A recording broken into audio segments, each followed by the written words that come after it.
உங்களுக்கு புரியுங்களா?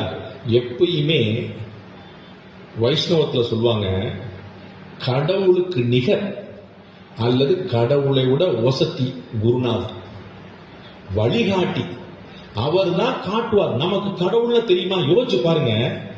எங்கெங்கெல்லாம் எத்திர ரகுநாத கீர்த்தனம் அப்படின்னு ஒரு பெரிய ஸ்லோகம் சொல்லுது. எங்கெங்கெல்லாம் ராமனுடைய பெயர் உச்சரிக்கப்படுகிறதோ அங்கெல்லாம் கண்ணீர் மல்கி நான் உட்கார்ந்துட்டு இருக்கிறேன் ஆஞ்சநேயர் சொல்றார்.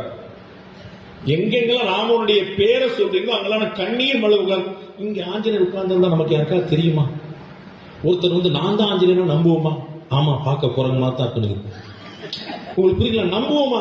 அப்ப நம்மளால நம்பவே முடியாத விஷயம். அப்ப நம்ப முடியாத விஷயத்தை எப்படி நம்புறது?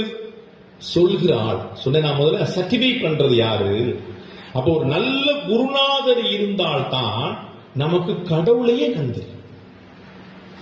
விவேகானந்தருடைய தபஸுக்கு அவர் முக்தி மோட்சம் அடைஞ்சிருக்கணும்.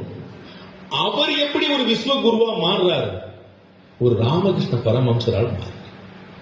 ஒரு பரமஹம்சர் தொட்டு இவ்வளவுதான்டா கடவுளை பார்க்க பெரிய வித்தியாடா, உன்னே நான் பார்க்கிற மாதிரி கடவுளை பார்ப்பேன்டா, நான் பார்க்கறது மட்டும் இல்லடா உனக்கும் காட்டு வேண்டாம். அப்ப ஜிபிஎஸ் மாதிரி குளோபல் பொசிஷனிங் சிஸ்டம் சொல்றாங்களா, இது குரு பொசிஷனிங் சிஸ்டம், ஜிபிஎஸ் மாதிரி. அப்ப அந்த குரு வழிகாட்டி அவர் தான் பயங்கர